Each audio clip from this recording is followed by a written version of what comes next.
What did you say? God allowed you to fall for me. Oh, you know what else God allows in this world? He allows pain, suffering, misery, trouble, and you'll be getting all of these if you go any further. How many of you have heard this sentence, brothers and sisters? Hey, you know what? God made this happen, so it must be that we have to be together. I think God is in this because I feel really great about you. Don't you want to make God happy? Now, you may not have heard these sentences in those exact words, but it sure comes across like that. And it just blows my mind that a person can use God, the highest being in the universe, as an excuse to make the other person feel sort of guilty and like, well, if it's God, then yeah, there's no arguing with that, is there? God does not go by feelings. Let's look at a matchmaking passage from God, alright? This was a really nice story between Isaac and Rebekah. So Isaac's father had a servant who was an old, respected servant in that household, and his father asked the servant, "Get me a girl for my son." Now obviously this servant is a well-trusted man. Notice he's doing it not for himself, not for his own pleasure, but he's doing it for his master and in a very, God-honoring way. Now this servant is wise enough to know that he cannot probably make this choice by himself. So he asked God for a sign. And it wasn't just any sign, it was a very specific sign. He says that, I'm going to go to this well and there were girls who came and drew their water. I will ask one particular girl, and if that girl says, "Yes, sir, I will give you water, not only for you, but for your camels as well," then that's going to be the woman that you have chosen. It's a good sign. If you ask me, it shows the woman's integrity and personality and that she is a good woman. And God honors that request both from the servant and the master who is praying for all of this. And it works out well. She goes with him, she marries the son, and everyone's happy and they both love each other a lot. Now, this servant is not just randomly asking God one day, "God, help me get this girl," okay? Obviously, he has a relationship with God strong enough to know when God is speaking to him and to know what to ask for, right? It was not done with any selfish motive, all right? So I'm not saying that a person can approach a girl or a boy and say, God said this, so let's get together and let's be one. I'm not saying that, it's just the way you say it. If you're gonna tell me God allowed this to happen, what kind of sentence is that? Now, just because God allowed Judas to betray Jesus doesn't mean he's rotting in hell, okay? And I don't want to join you in hell. Why am I so angry? Is it because someone has said this to me? No, it's not because of that.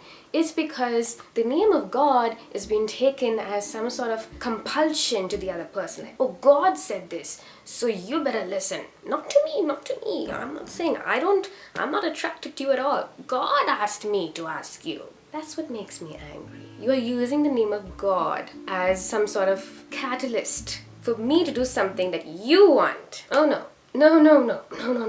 Let me put it this way. Suppose I know two friends. They are my best friends. They both love me a lot and I love them a lot. But they meet and one of them tells the other, "Vihan says that we should get together and she really wants this to happen. And will you do it for her sake?" And suppose I had never said anything. Even if I had said something, isn't that sort of insulting to the other person? Like, just because Vihan said you want me to marry you, not marry, well, automatically I go into marriage.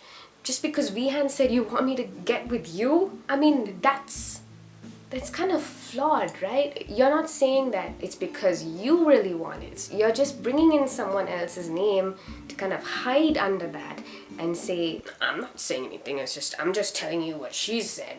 And if you love her, then you're gonna do it."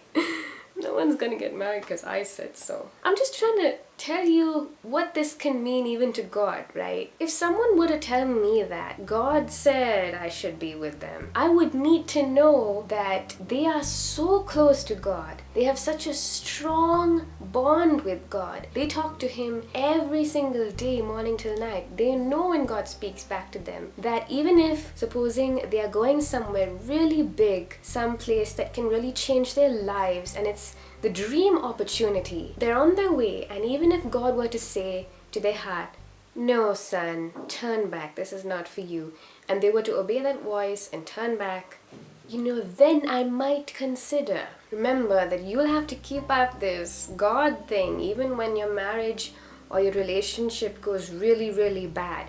And even when you hit rock bottom, you're still gonna have to be able to look to God and say, God says this, and He says we're gonna get through this, and we're not gonna be left alone. You gotta use the name of God in all situations if you're gonna use it. I hope you can see where my fear is coming from. My fear is coming from the place that people are following their feelings and saying, oh, this must be God.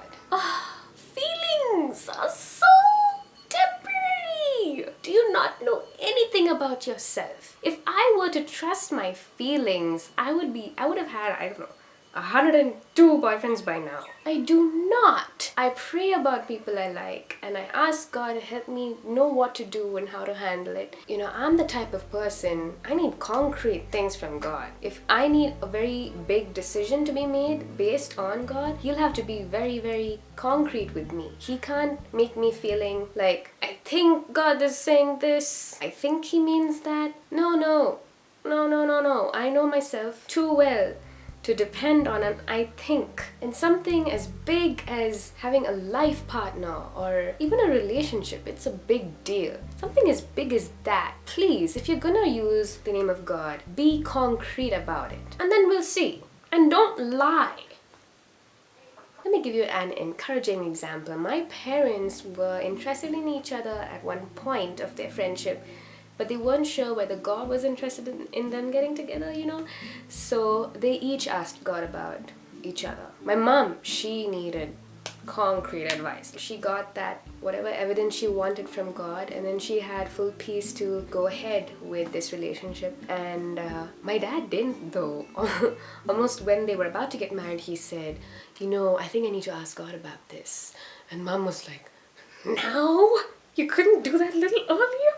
But thankfully it turned out well, and God did say yes, and everyone said yes to everything. So that's a good example of God being for a relationship and the people being for God and for each other. And it's two-way, it's three-way with God, and everything is just great. So there is hope, don't get me wrong, but be sure to do it in the right way. So brothers and sisters, am I here to discourage you from asking a girl or boy out? No, I am not. Just be careful with the words you use, and don't try to manipulate people into falling for you. That is the worst turn off. I'm just telling it to you straight. On a final note, I firmly believe God has, I don't really know if He has a particular someone for someone, that it can't be any other way. But if we let Him choose, I believe God will give us the best person who will deal with all our rubbish and come through standing strong and victorious. I think that we need to go to Him, and we need to develop strong relationships first with Him before trying to develop strong relationships with humans. After all this being said on video for the whole world to see, if I hear someone telling me this sentence, I'm gonna throw this. I'm just kidding. But if you know people who seem to be stuck in this mindset, share this video with them, or share it with a friend who is being tormented by such people. This is Vihan Damaris on Serious Sundays, signing off, and I'll see you tomorrow on Miraculous Mondays. Strive to be like Jesus. If you were like Jesus, you wouldn't even think of asking a girl out. But that's why I say like Jesus and not him.